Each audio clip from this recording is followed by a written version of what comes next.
what we give our time, attention, and love. We enjoy sharing and following friends, family, colleagues, and inspirational leaders aligned with our passions and interests in a hyper-connected world. We're all about tribes. We join tribes that speak to us and align with our vibe. In Tribe Goals, we share time with key lifestyle and industry change makers as they share some of their inspirations, thinking, and flow with their communities. We'll see how they started and grew their tribe, as well as which they have joined and how that has fueled them. I'm your host, Kimmy Smith, and we'll navigate our favorites in our show, Tribe Goals. On today's episode of Tribe Goals, we chat with our latest cover star of Athleisure Mag, which took us to Ocean City, New Jersey to catch up with Marty Smith of ESPN's SEC Nation, College Game Day, and Marty and McGee, right before college football starts. After a shoot that took us to some of his favorite spots, I sat with him in his vacation home to talk about when Marty fell in love with sports, and specifically college football. We talked about his baseball days and transitioning into sports journalism and broadcasting from NASCAR.com to a number of contributing and hosting positions at ESPN. In addition, this impactful storyteller not only shares moments in his career from Jeff Gordon, Dale Earnhardt Jr. to Cristiano Ronaldo and Tiger Woods, but also his new book, Never Settle: Sports, Family, and the American Soul.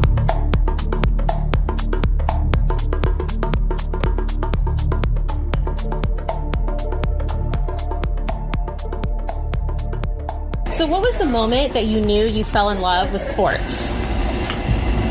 I would have to say I was a young boy, and my father was infatuated with the Pittsburgh Steelers back in the Steel Curtain days of the Joe Green and Terry Bradshaw and Franco Harris and those immortal Steelers teams, Lynn Swann and John Stallworth and all those guys. And so I was a little boy, and I would sit with my daddy and watch the Steelers, and my mama used to say that even as a 4-year-old, I would be like, that was a hold, or that was a clip, or that, I'd call out penalties before the flags were thrown and whatnot. That's when I kind of knew was the way it felt just being in my father's aura that way. And then I grew up in a small farming community in southwestern part of Virginia, and all we had was ball. Yeah. We played everything, and we were always outside. There was no sitting inside. My parents were like, get your ass out there and do something, and don't come back until dark. Right. And so football, basketball, baseball, we played all the time, and I love to compete.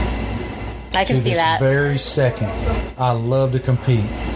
And that feeling of competition and that feeling of grinding your way to noticeable improvement against competition is something that's intoxicated me forever. Wow. So I knew real young that I was going to be a sports guy. So can you share what your sports background was? Like what you played and how far you went? From 4 years old through my freshman year of college, I was an athlete. And I started with baseball as a little Pee Wee League guy. And then when I was in 4th grade, I started playing Pop Warner football. The same year, I started playing Little League basketball. So from 4th grade all the way through my senior year of high school, I played all 3 of those sports. And I played year-round. I played football from August until the wintertime, till December. From December until March or April, I played basketball. And then I played baseball for my school teams till school was over or the season was over. And then I played either rec league baseball or American Legion baseball all the way through the summer. Wow. And then we did football again. So I never stopped playing ball.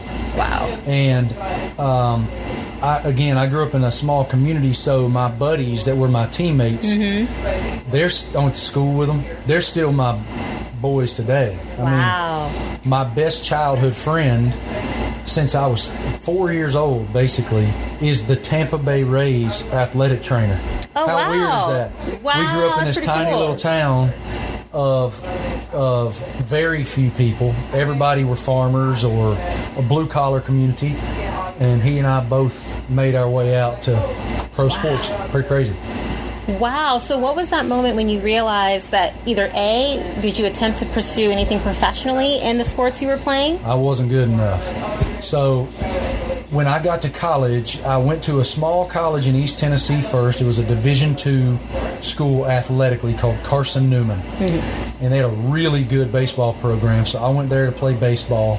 I stayed there 1 year.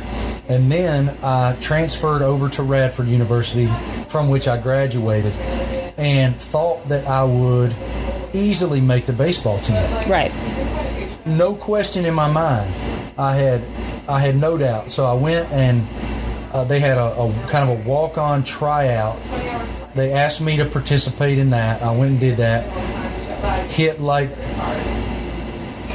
threw it okay. I was a middle infielder. Okay. Didn't have a great tryout. So the coach, who knew about me in high school, I grew up right around the corner, was like, man, I don't think you're good enough. Wow. And they didn't allow me to play. And so I will tell you this. God is funny. I was so devastated in that moment, because I don't care if you are passionate about sports. I don't care if your ceiling is high school. I don't care if your ceiling is college. And certainly for guys like Peyton Manning or Drew Brees or Tom Brady or these guys, the elite of the elite at whatever their passion is athletically, when it's time to be done, you lose your whole identity. Because my whole identity, my whole life was athlete. That was my identity. And because, truth told, I was a pretty good one in high school. Mm-hmm. In the area in which I grew up, I had a decently celebrated career. We won state championships as teams. We had that kind of talent where I came from. And I started in all three and was all whatever in those sports. And so that was my identity. And so when I lost baseball, I'm not kidding y'all, there was a level of depression that I did not anticipate. I've never been a guy who's down. I'm unstoppable. That's how I'm wired. And I was stopped. And I knew a girl that dated a buddy of mine, and she came in one day. She said, you know what you need to do? You need to get off your ass. And you need to come with me to the sports information office. And you need to work because you have such a wealth of knowledge. I'm like, I ain't going in there taking stats. I play them. No. And after a substantial pity party, I got up one day and I said, all right, man, let's see what happens. Went in there, fell in love with being around it again. Mm-hmm. Some of my best college friends were guys who played baseball, guys who played basketball, because the sports information department gave me substantial responsibility immediately. As a sophomore, I ran around with the baseball team, took their stats, etc. As a junior, they handed me women's basketball. I traveled with the women's basketball team on top of my class load. Then I got the greatest break you could ever ask for. I was offered a stringer position by the Roanoke Times, which is the major regional newspaper in the area in which I grew up, covering high school sports, the local NASCAR short track, etc. And that's when I realized I'm going to write for a living. That's what I'm going to do. Wow. And as a senior, I got to cover Virginia Tech football as a stringer for the Washington Post. That's insane. On top of my class load. So all these people believed in me, and I will tell you this, had I not gotten cut, I don't even know if gotten cut is fair. Had I made the Radford baseball team, I wouldn't be sitting here with you right now, guaranteed, because I wouldn't have had to make that shift in focus that I had to make because I wasn't playing anymore. Wow. How about that? You've had so much in your career prior to ESPN, so what was that journey like? I know you were with NASCAR.com for a while, which is just amazing. So much of my career goes back to people who believed in me. And in that book, they wanted me to do the dedication page. Who do you dedicate this to? And my all I wrote was for the believers. Most notably, Laney, Cameron, Mia, and Vivian, my nuclear family, wife and children.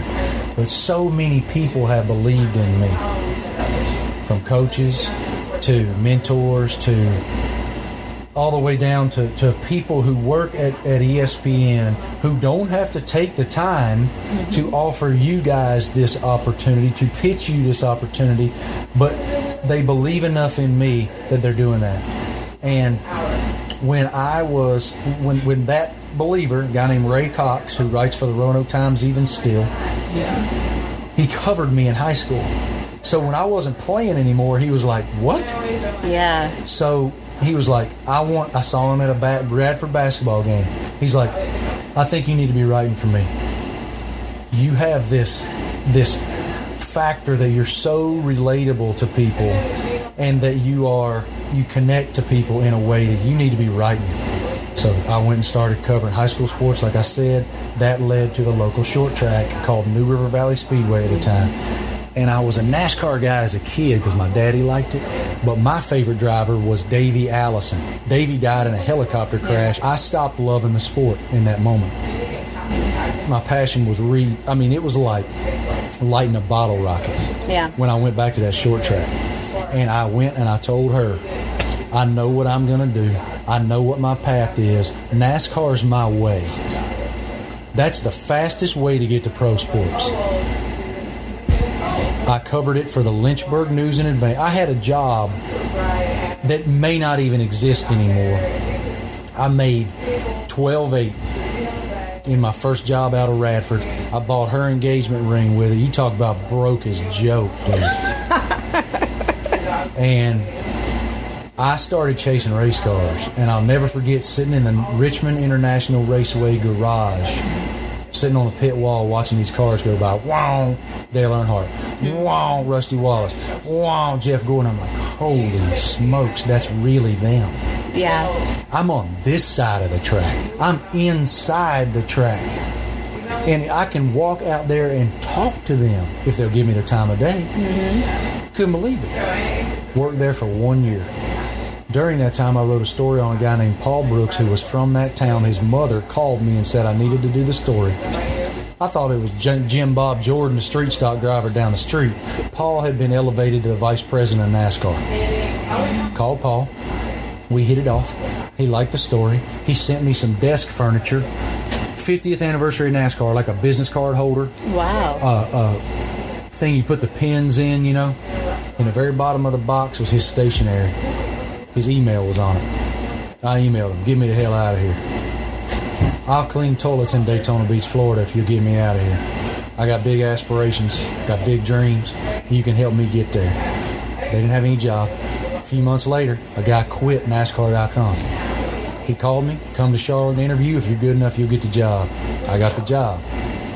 Made it to $20,000. But now I'm traveling around the country, man. I went to San Francisco, man. I went to Napa, California, and I got to cover race cars. Worked there until 2005. ESPN called. They were coming back into the business of NASCAR in 2007. They had started putting together their ancillary. They'd put together the whole broadcast team. Yeah. I was going to be in the ancillary part, SportsCenter. We had a show called NASCAR Now, etc. Which I loved that show. It was a great show. Yeah, it was a great show. And so, Jack Obringer, this is all in the book. Jack Obringer, the guy who called me, he's still at ESPN now, one of my greatest believers. He said, everybody I talk to says your name. Everybody says you know the drivers, you know what's going on in the sport. And I laughed. I said, hey, man, I'm so flattered you called the wrong guy. There's a guy named Marty Snyder who's a great broadcaster. I'm sure that's who you meant to call. He laughed out loud. No, you're the guy.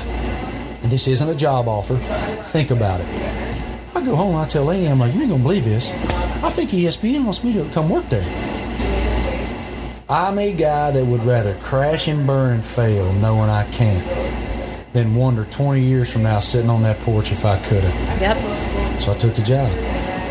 The first time I was really on television was SportsCenter. You believe that?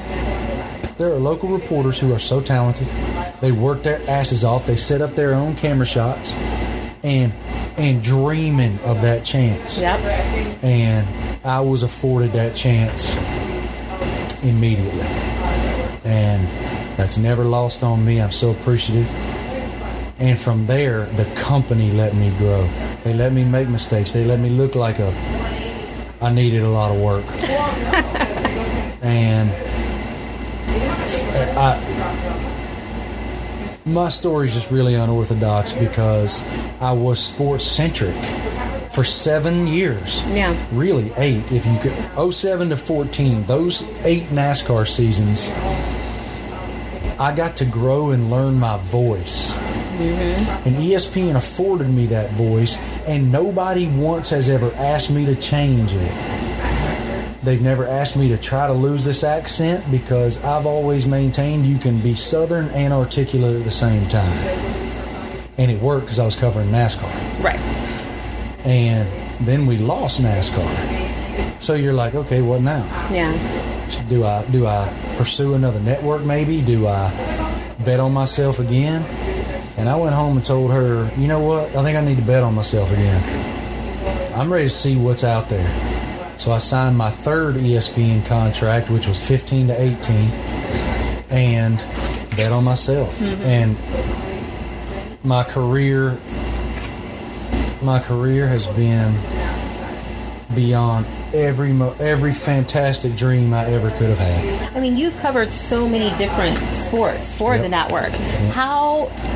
How do you prepare yourself when you're, trying to figure out, well, this is what the NFL is, and this is what college football is? Like, is it all the same for you? Like, no.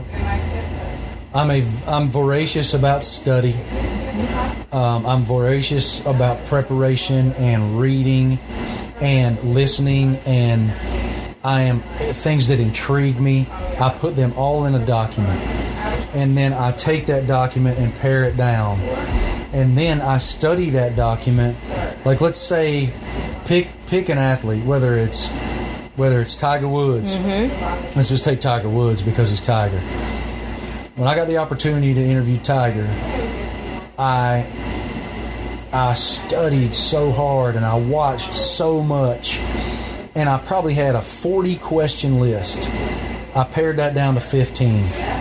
And then I studied those 15 until minutes before I was sitting across from him, and I crumpled up the paper and threw it away.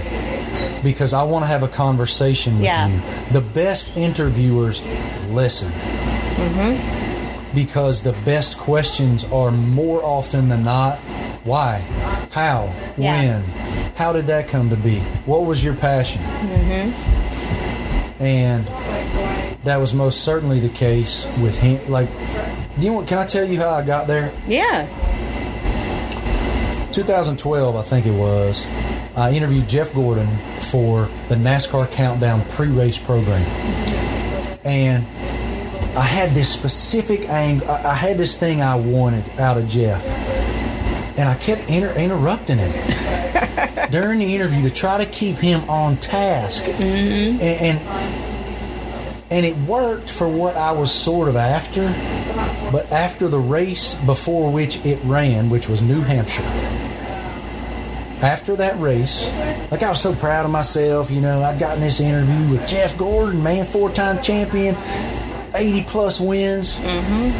And after the race, I went out to interview Dale Jr., who is like my brother. Mm-hmm. We are brother. We've been through that. Wow. We've been through it together. We interviewed him a few years ago. The highest of highs and the most crushing of lows, we've walked it together. Mm. And I get out to his car, and he, like, wrecked or whatever, and he's kind of, they always go around looking at their car and all the little dings in them. And he turns around and he goes, and I went, there's, 15, 20 reporters there, and I was like, he goes, I'm like, me? He goes, come here. So I walk over to him. I'm like, what, dude? What? He goes, come here. Pissed at you. I'm like, what? He takes me to the entrance of his truck, the truck that carries the race cars. He goes, you need to stop interrupting people. I went, what? He goes, I watched that interview with Jeff. I wanted to hear some of the things he was saying. I wanted to hear what he had to say. You kept interrupting him. You look like an asshole. Stop interrupting people. And I was so mortified. Like, he cut me to the quick. He cut me. And do you want to know that it was the single greatest advice I've ever gotten in this job? Mm-hmm. I completely changed my interview approach. I let people expound upon their thoughts and thereby be able to tell me their story rather than trying to conjure something that you desire. Right. And I tell that story sometimes when he's around. He's like, damn, let it go. I'm like, no. You changed me, and only a friend, only a real dude does that. Mm-hmm. You're on this high. Most dudes would be like, hey, man, good job. That was cool. Yeah. He was like, nope. You need to stop interrupting people. And I'm forever grateful to him for that. So anyway, that's what I do. I study, mm-hmm. and I throw it away because I want to hear you. I want to be immersed with you. And that has proven very successful for me. Wow. So what are all the shows that you're on ESPN? I know, it's a lot of them. SportsCenter, mm-hmm. College Game Day, SEC Nation, Get Up, Marty and McGee, which is such a fascinating study, mm-hmm. because Marty and McGee is a Southern culture program, almost more than it's a sports program. And we were afforded, there was a lady named Sharita Johnson, and Sharita for a time kind of ran the podcasting empire at Espn'S, that digital arm. And I kind of cold called her one day. This was way back in 12 or 13, and I said, Sharita, hi, my name's Marty. I have a proposal for you. I have a buddy named Ryan McGee, and she goes, I know Ryan, we were PAs together. I was like, okay. Well, he and I kind of cover NASCAR racing together, and we feel like there's a void. We feel like ESPN could produce a really cool piece of content with a podcast. We would be willing to go to a studio so you didn't have to hire a bunch of people. Mm-hmm. And we'd just like to do a podcast about NASCAR, if you'd let us. And she was like, I don't know if there's a market for it. She goes, tell me a story. Okay, so 45 minutes later, I'm telling her all these stories about Dale Earnhardt and Dale Jr. and Jimmy Johnson and whatever. She goes, you're so passionate. Let me just ask. They green-light it. The bosses enjoy the magic of Marty and McGee's chemistry. Yeah. We're buddies, and we've been buddies for 20 years. And that's the magic of Marty and McGee. Well, it went to a live radio show on Saturday afternoons, and then a few years ago they moved us to 7 a.m. on Saturdays. I told him, son, our lives just changed.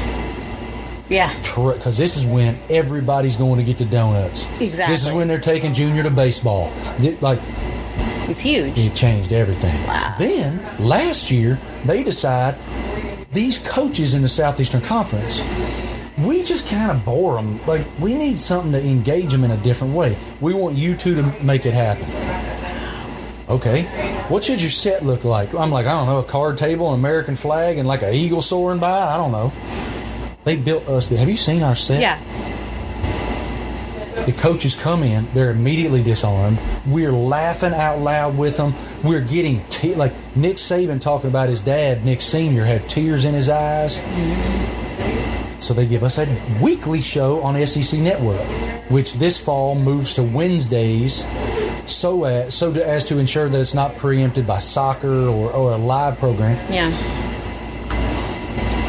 We don't even know what to make of it. We're floored.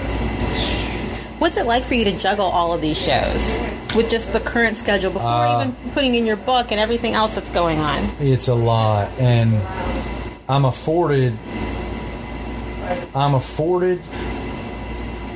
the ultimate blessing, which is a patient, immersed, passionate, loyal partner who appreciates all of this and understands all of this and allows me to chase the dream. I can't wait for people to read about Laney in the book, because they're going to see what a phenomenal soul. In this life, we meet people who are more successful. We meet people who might not have as much.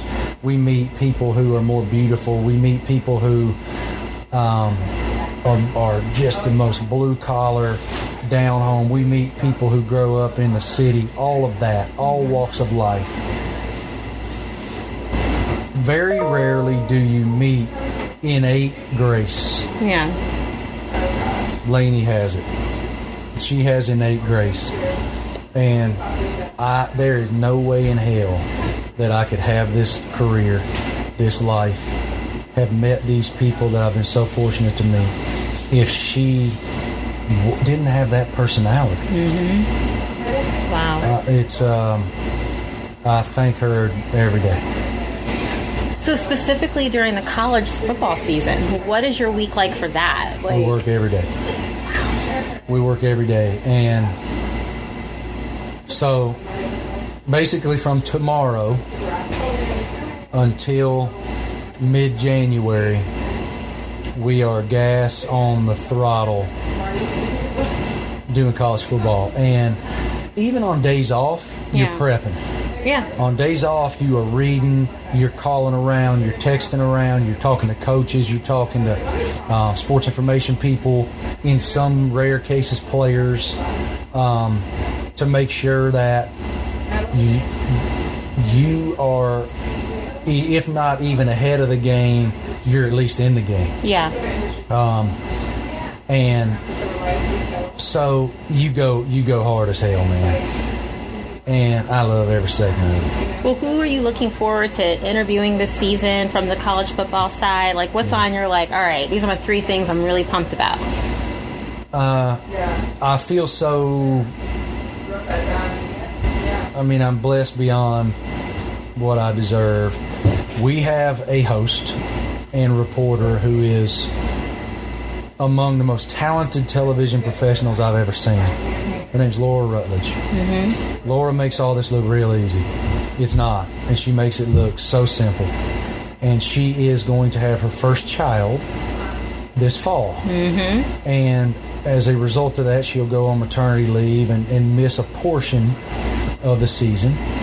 And while she's away, she's the host of a show called SEC Nation, which I'm a fan of. And it's a phenomenal show. Tebow and Spears and Paul Feinbaum are the panelists. They're all great friends of mine already. Tim is like a brother to me, and in the book, his influence on me is dramatic, and that's a whole other story. But so when Laura's on maternity leave, I'm going to get to host that show. And when ESPN called me and told me this, my initial reaction was euphoria, but it was also, I've never done that before. Right. That's something that I'm going to have to learn. And they were like, we understand all that. Your passion is what we need. And so I cannot wait. A live atmosphere with a live audience in the Southeastern Conference with those 3 guys and a producer in Baron Miller, who is a brother to me anyway, who has this unbelievable artistic vision and this unbelievable passion. How beautiful. To help guide us through. I cannot wait for the energy exchange. My best friend always says, Eric Church always says, there is going to be an energy exchange tonight. There's going to be my energy, and there's going to be your energy, and I'm going to give it every last damn ounce of everything I got. And if you give it back to me, we're going to have a moment that's going to live forever. Yeah. I get to drive that moment. And I can't wait. I cannot wait. Wow. Tebow, man, Spears. Like, I know, it's like such a nice synergy. yeah, it's going to be fun. And again, I'm not Laura. Mm-hmm. I'm not as talented as Laura. I'm not nearly as polished as Laura. Nor am I as polished as Joe Tessitore, the first gentleman who hosted that show, or Maria Taylor, who also hosted that show. They're better broadcasters than me, but I'll never be out passionate. Mm-hmm. I can control 3 things every day, Kenny. Okay. I can control kindness, effort, and passion. And if I max those out, I'm going to be all right. And I'm maxing in every single facet of my life. Fatherhood, husbandry, professionally, friendships. There ain't nobody ever going to be able to say I didn't leave it all out there when the Lord calls me home. Mm-hmm. Wow. I mean, I've read a lot of your articles and watched you, and I love your passion in storytelling when it comes to sports.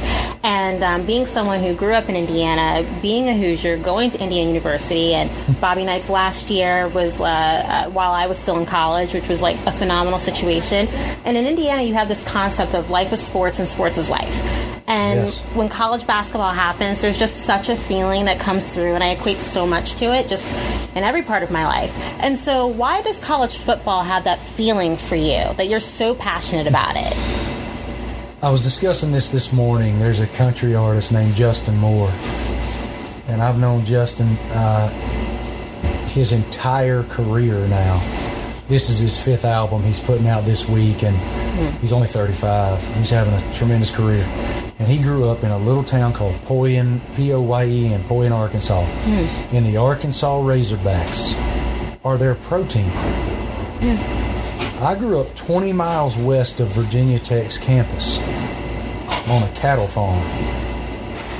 The Virginia Tech Hokies are our pro team. They are also our identity. They also brought a national brand to a farming community.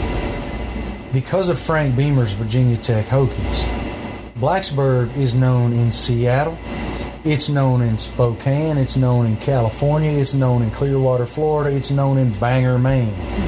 Everybody knows Blacksburg because of those football teams. Well, when I was a kid, we didn't have a whole lot when I was real young. And my daddy worked all the time, and I didn't get to be around him a ton. And he was this mythical, kind of mysterious figure to me.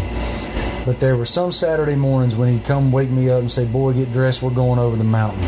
And I knew that meant we were going to watch Virginia Tech football. And it was bad football. It was 0-8, 0-10, 1-9, 2-8. Because Coach Beamer was still laying those foundation bricks to the amazing legacy he built. But I got to go there with my daddy, and I got to have a fountain Coke, and I got to have his attention, and I got to feel his love and hope he felt mine, and we got to watch Virginia Tech play football. And to this second, I feel closer to him in Lane Stadium than I feel anywhere else. I lost Daddy in 08. He died in 08. And when I go back there, I feel closer to him than anywhere else. And so my passion for it is so much deeper than simply the game. Yeah. It's this father-son connection. It's this family connection because so many little college towns take their identity from those athletic programs. Absolutely. Just like Bloomington does. Yeah. And I get to go in on Saturdays and Fridays and Saturdays in the fall, and I get to be that with those people. Whether that's Tuscaloosa, Alabama, Baton Rouge, Louisiana, Blacksburg, Virginia, Columbus, Ohio, Ann Arbor, Michigan. Those towns are those schools. And I get to live it. Hell, they pay me for it. You're like, wow. Bonus. It's unbelievable to me. With such a busy schedule, you have a book coming out August 6th, Never Settle. Why did you want to come up with this book? What is it that you hope that your fans and just other people who are interested in this feeling that you get when you're talking about your life in sports, like why and how did that all come together? I've wanted to write a book for a really long time, and it's funny, I wasn't ready. Until I got the deal, I wasn't ready. I didn't have enough life experiences until last year. So, back to Tiger. I interviewed Tiger. And, of course, I put a picture of us on the gram. Mm-hmm. Got to do it for a gram. Of course. And I came home that evening, and my son has a little YouTube channel. And we were skateboarding. And I said, you know what, man, let's go down this hill. And I'll be on my board, and you be skating on your board, and I'll kind of get crouched down and get a cool shot with my phone for you. I put that on my Instagram story. And this publisher saw it. And I was blown away by that. Long story short, the next thing you know, I'm meeting with this gentleman. It was a guy named Sean Desmond at 12 Books, my publisher, in New York City. Avenue of the Americas, man. Like, wow, country boy comes to town, you know. And he talked about how his little boy, who is 12, is fascinated by all the stuff I get to do. And then he saw that, and he was intrigued. Like, how's this guy interviewing Tiger Woods in the morning and hanging with his son in the evening? And he's like, I want that. I want whoever that guy is. And so he wanted my family in the book. He wanted Laney. He wanted husband Marty in the book. He wanted father Marty in the book. He wanted me to be so vulnerable. And he wanted Tiger. And he wanted Nick Saban. And he wanted Cristiano Ronaldo in Shanghai and Beijing. He wanted all of these experiences. He wanted me throwing a post pattern on the White House lawn. Thank God the Secret Service has a sense of humor. It's all in the book. Wow. And I actually did that. Wow. Yeah.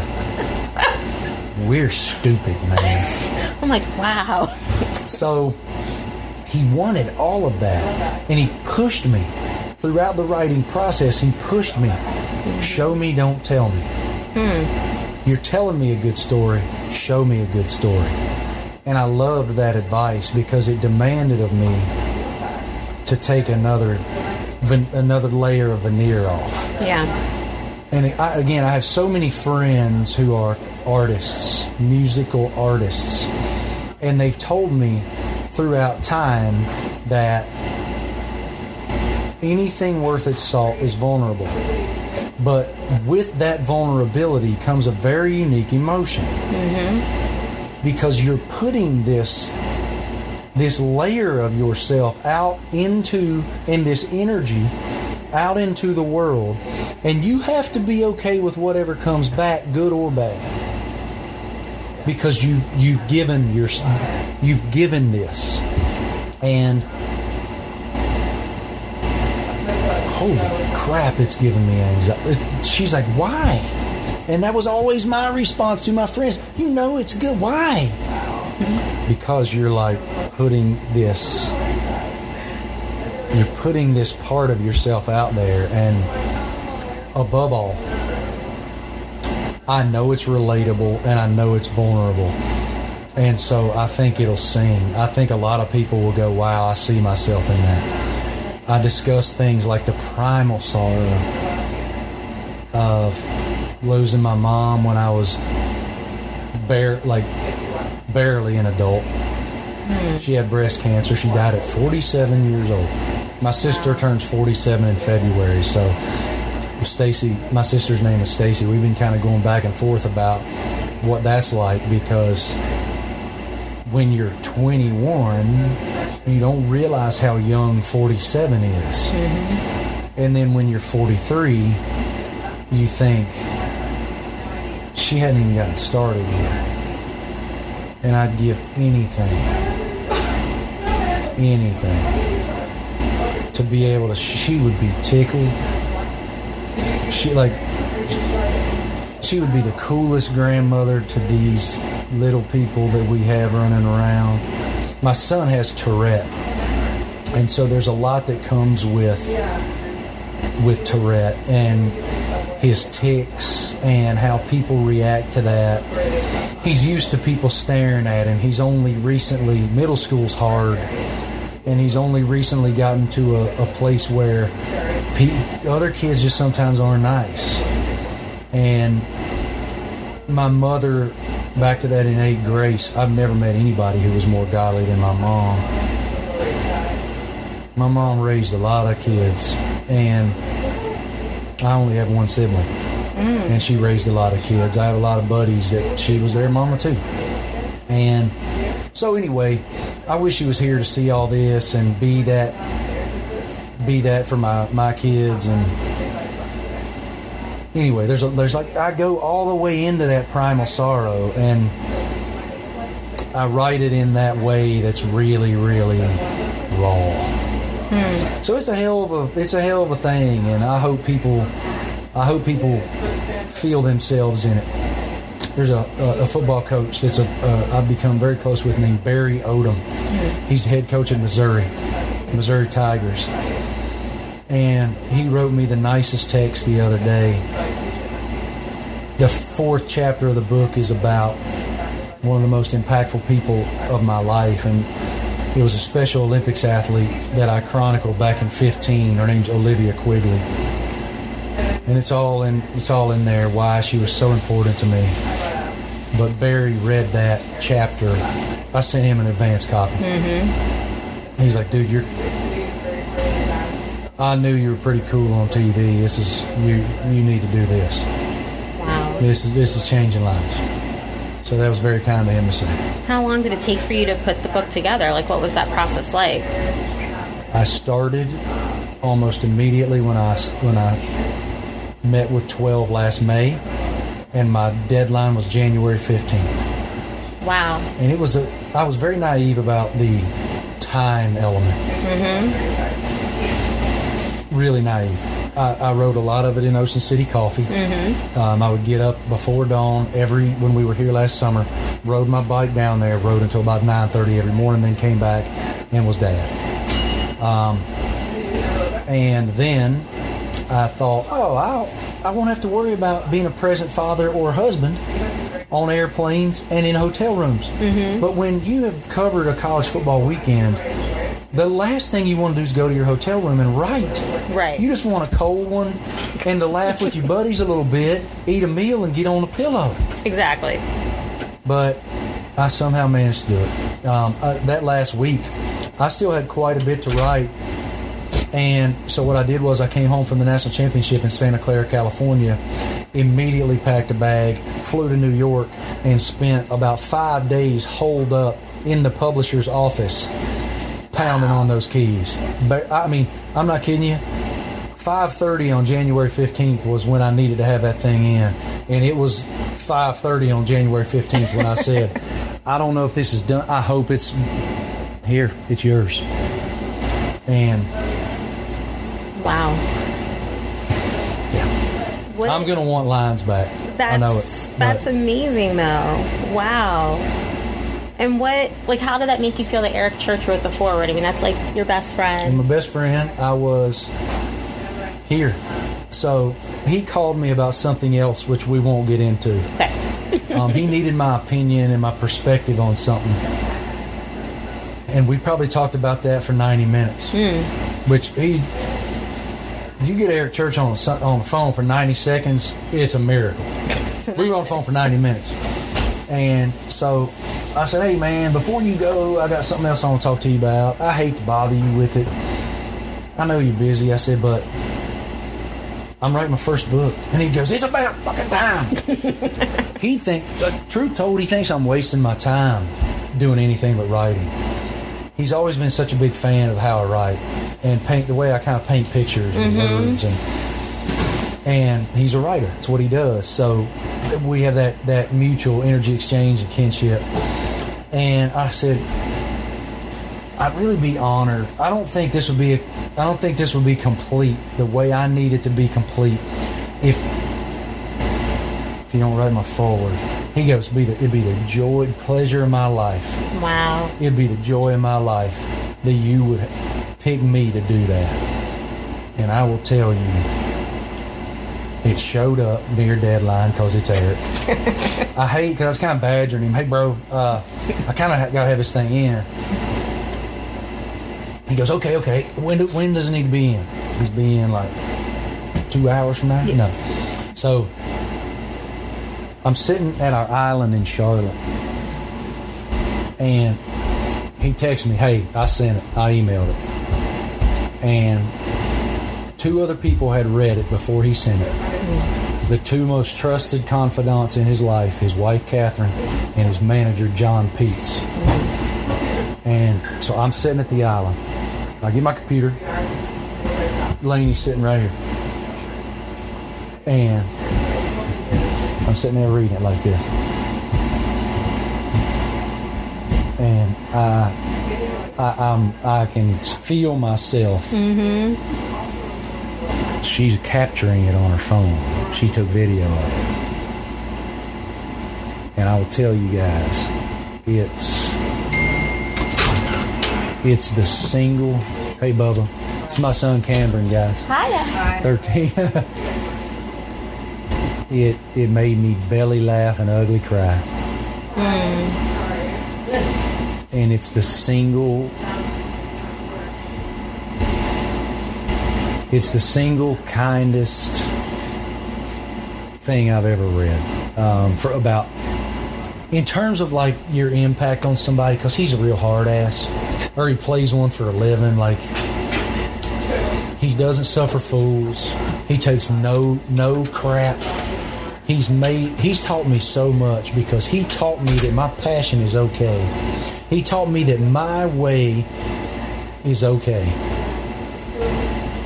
Even when the bosses tell you something, if you believe it, do it. And for him to write what he wrote about me, I can't wait for y'all to see it. Okay. I want to talk about it so much, but I want y'all to have to read it. Exactly. It's awesome. Wow. And it just means the world to me. It means the world to me that he take the time to do it. And it's funny because I don't think his influence is so dramatic.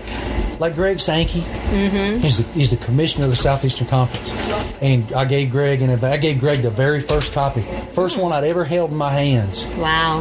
He was McGee and I were interviewing him, and he's like, I want one of those, and I was like, he goes, but you got to sign it. So I sat down right there, and I'm like, this is like handing you my first child. But he wrote on the internet, he said that how great the book was, and he said Eric Church wrote the greatest forward I've read in years, and he's right. Wow. So yeah, I could talk for days about him. Well, one of the things I was struck by was I was researching and getting everything together, and I was like, wait, all these people are on Twitter talking about how you FaceTime them and left them messages for pre-ordering the book, and it's like scads of just comments. I have 52 people left to do. I still have 52 people to call. So we were trying to figure out a way. I felt bad that the people that had pre-ordered, some of the people that pre-ordered the book, I was like, how can I make this personal? Yeah. They're investing in me. And I saw that Kurt Busch, one of the NASCAR drivers, had FaceTime some of his fan club, and I was like, you know what, let's try that. I figured it'd be 10 people. Right. Marty will call you or FaceTime you if you pre-order his book. It was a lot more than 10 people. And to see the reactions of the people, one young lady called me and said, you are all the time talking about how many people give you that passion, that give you this life direction to help you have that perspective and stay focused. She goes, you're that person for me. And she's like in tears. And you just go, what? She goes, I can't wait to have the book. And so it's been very fulfilling for me as well. Very fulfilling. And they're so appreciative. Just the comments, some of them were like, we were in the middle of an office meeting and I just gave it up. Running out of his office. So he's like, I'm sorry, man. Like one guy worked in the Library of Congress. One guy worked in, he's like, your book's going to be in here, man. And, like just unbelievable. One guy was like, I forget what branch he worked for. There was one guy who was a Missouri State Trooper, a detective with the Missouri. And he's like, hold on. He pulls over and he's like, we love you, man. And I was like, thanks, dude. I can't wait to have that book in my. He's like, I can't believe you're doing this. He's like, can I get a picture? I'm like, yeah, dude, I'll even smile. So yeah, I still have some people to contact, and I'll get to them. But one of them was my high school football teammate. Aww. We were defensive backs long time ago. We won a state championship together, and he was in the gym working out. I was in the Birmingham airport waiting on a plane that got canceled, and his name is Bucky Burton. That's a Giles County name if you ever heard one. So Bucky Hans, he's like got sweating or whatever. He's like, you got me right in the middle of my workout. I said, when'd your head get so big? Look at the size of your head, man.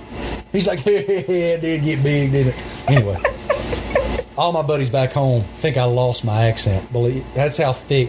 Wow. Wow. Do you foresee writing another book? That's up to the publisher. Mm-hmm. If I am afforded that opportunity, hell yes. Wow. Because there are 25 chapters in this book, and there are at least 15. There are at least 15 stories that I didn't even get to. Wow. That are vulnerable. And I talked to Paul George about what it was like when he broke his leg in half, and the way that he felt, and what that was like seeing his teammates react. Mm-hmm. And the vulnerability and how stripped he was. Yeah. I talked to Anthony Davis about what I was surprised he went down this road, but it was in the middle of when Black Lives Matter was such a movement in this country. Mm-hmm. And Anthony, we kind of brought up race, and here I am having this great conversation of depth with this gentleman who grew up in Chicago, right? Mm-hmm. African American, a face for those other young men growing up in that neighborhood. If he got out, I can do this. Mm-hmm. And being interviewed by a 40-year-old white man from a rural Appalachian town, mm-hmm. and how we're connecting, and what an example we can be together. It was it was such a wonderful conversation. Mm-hmm. So stuff like that, like great conversations like that aren't even in this book. You're like, so there could be a second one with all that. Wow. Yes, and I hope I get that chance. I hope this book is received well enough that I get that chance. I'd be honored. Well, as someone who travels as much as you do, what are 3 items in your carry-on that make you feel like a sense of home, comfort? Everything's a carry-on. I don't check bags, won't check bags. Oh, I don't check bags either. But so what are 3 items that those are like your go-tos? Okay. 3 items that are go-to. Bose, Q35, noise-canceling headphones are like my lifeblood because I'm such a music guy. Mm-hmm. Costa Del Mar is they're my sunglass guys. Mm-hmm. I always have sunglasses with me because of that injured eye. I like having it covered. And either Jordan 1s, 3s, 4s, or 11s. Wow. Yep. I do not travel without at least one pair of Jordans ever. Sneaker duffel is going to work very well for you. Yes, ma'am. Thank you. That's one thing that ESPN watchers kind of know me for is my sneaker game. Mm-hmm. I went through Twitter and I was like, yep, okay. I am. So when I was growing up, again, my dad never in a million years would have been like, oh yeah, I'll pay $140 for those shoes. Hell no. So when I was in 8th grade, maybe 9th, I think 8th grade, I saved up enough money from throwing hay bales in the summer to buy my first pair of J's. They were 5s. And the original pair of 5s, I don't have any 5s here in Ocean City, or I would show you what I'm talking about. The original 5s had clear bottoms. Oh. soles, and the clear bottoms had the Jumpman in the ball of the foot. And if you wore them outside, they would soil to this amber color. And I was not about to let that happen. I would carry my J's to school and put them on when I got there. And so I've never lost that. If you guys had any idea how neurotic I am why do you think I put the shoes in the bag? Because I knew. I was like, these are clean. All of my shoes are that way. I'm a J's guy, and I love Air Max 90s, the original Air Maxes. And I am crazy about these. I'm crazy about it. Crazy, man. So, anyway. Wow. I would say those three things. Of course, like suits. At my company, in my job, we're suit guys, and your suit game is pretty snappy. Yeah, I know. Well, how do you take time for yourself just to decompress from all the different stuff that you do? And water. I grew up on a farm. I still own hundreds of acres in Southwest Virginia that is still farmed. But when I was a little boy, I always was captivated by the beach. So we bought here 5 years ago, I think. My brother-in-law and our families bought this home. And last July, Laney and I bought a home on Lake Norman in Charlotte. So that's where we live full time. It allows me to really reflect. It allows me to be vulnerable. Like, it allows me to kind of consider who I want to be. It also allows my children to get away from this. It allows me to get away from this. It allows me to get away from everything. Yeah. And be a dad that's creating memories. And that's so important to me, to be a present father and a present husband. When I'm not on the road, I'm here. And I try very, very hard. It's hard. It's hard for any driven professional, but I do my dead level best to demand that of myself. And last night we sat on the beach. I did not have my phone other than to play music on a Bluetooth speaker from 3 o'clock in the afternoon until, when did I text you? 10:30. 10 o'clock at night. Wow. I bet I had 50 or 60 text messages. I currently on my phone, hold on, I need to see something. I currently on my phone, don't judge me, you promise? I won't judge you. I have 193 unread text messages. Wow. 193. Wow. Wow. I can't even. That's crazy. So, when I'm here, right, that's what I don't. It's on purpose. Yeah. Because tomorrow I'm going to be in Charlotte for our college football seminar for the next 2 days. The day after that, I have to shoot something for Marty and McGee all day at SEC Network. The day after that, I'm in Clemson, South Carolina all day, covering the first practice for the Tigers. Yeah. Yeah. And we're kicking off August 24th. And I got a book coming out. Yeah. So. Wow. That's amazing. You know one thing you'll never hear? You won't hear me complain. Well, yeah. I don't do it. It's an opportunity to be able to engage in all of those different ways. You know how many people would sever fingers? I'm aware. I'm very protective of my time and in a demanding industry. Yeah. But I'm a grinder, man. Wow. Yeah. So when you are here in Ocean City, where is a place that you guys, whether it's just you yourself or your family, love to go to, like, grab a meal? Kessel's Corner. Oh, okay. 28th and Haven. Is it Haven, Lane? Asbury. What? 28th and Asbury. 28th and Asbury. Nice. Kessel's Corner. We eat there.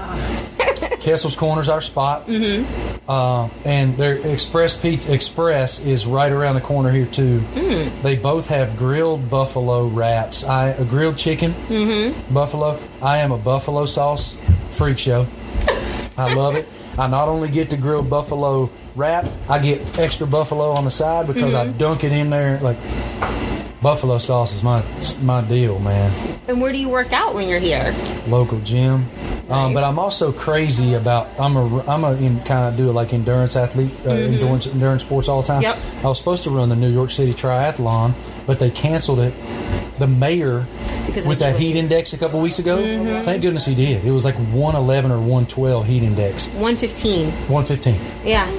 Yeah. And so I was going to do the running portion. I was going to be part of a trio. It's called it's CAF, Challenged Athletes Foundation. Bob Babbitt, one of the godfathers of triathlon in this country, asked me to participate. There was going to be a double amputee as our swimmer, a world-class cyclist as our cyclist, and then I was going to do the run in Central Park. But it got canceled. Wow. So anyway, I run the boardwalk all the time. Wow. It's 5 miles, 2.5 miles each way. Wow. And I do it all the time. And where do you go shopping here? Where do we go shopping here, Mom? For what? For what? Clothes. It could be clothes, food.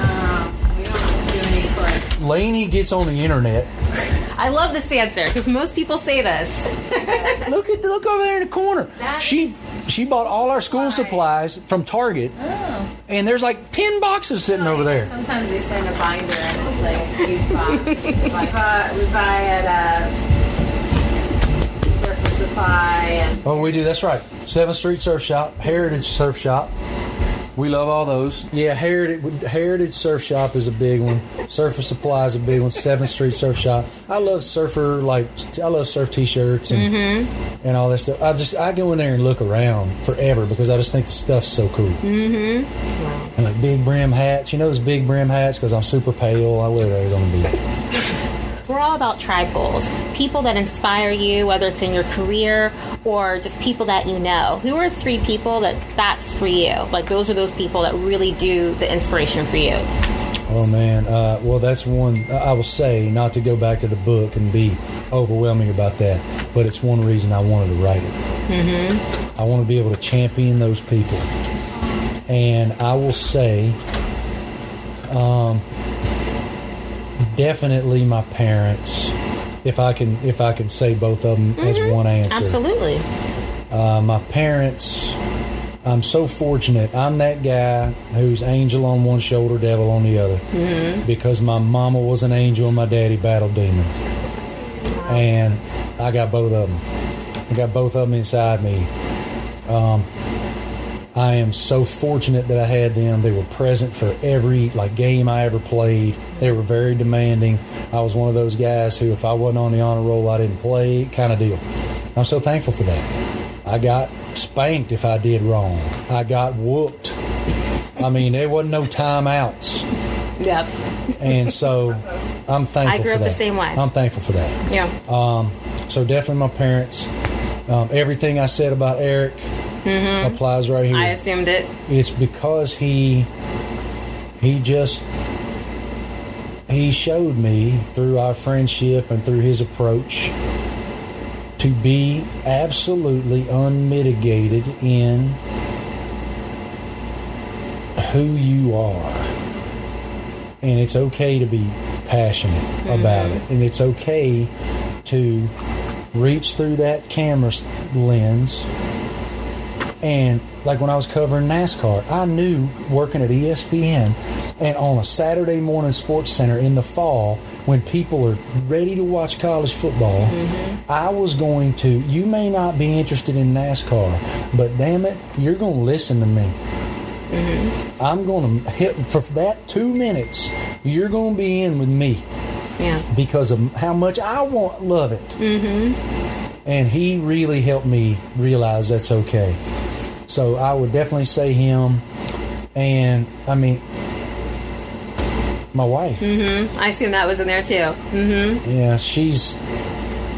Vivi's mama is such a special person. She's selfless and graceful. She don't take no crap. She's my single greatest sounding board because she will tell me the truth all the time. That's why I'm like, she is reading the book for the first time. Wow. She is, and I wondered what would happen if I ran it by her first. Right. Because she might be like, I think this is not right. I think you should read. But I just felt like I'm going to do this. There are certain times when I will do something on television when she thinks I've gone too far over the line with a movement we're doing, or I did a backflip off the 10-meter high dive at the University of Miami once because Mark Richt, former head coach, starts camp that way every fall. Wow. His best buddy in college at the University of Miami was Greg Louganis, the Olympic diver. So he would just try dives. Well, I thought, I'm going to cover Miami and Notre Dame. Let's do a backflip off the high dive. Stupid. Yeah. She answers the phone like she's so all in. No matter, she is all in. Oh, you're going to Iceland? You're going to fly in a helicopter 15 feet over the city in a windstorm? Okay. Oh, you're going to China when it's 109 degrees to hang out with Ronaldo in Beijing, whatever? Oh, that's cool. I did a backflip off the 10-meter high dive. She answered the phone. She's like, you got other people to think about, man. Yeah. And she's right. She's always so astute. I'll have an idea and she'll be like, I think maybe you should consider doing it this way. I see where your heart is, and I'm so appreciative of that. She also made me more selfless because our job is a very self-absorbed one. We are self-absorbed beings by nature, and in a lot of ways you have to be in our business.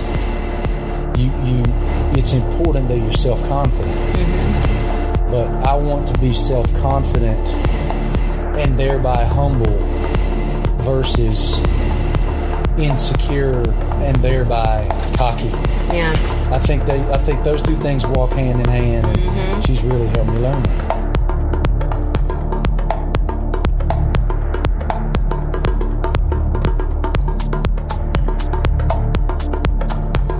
I know that you're energized from the insights on today's episode of Tribe Goals.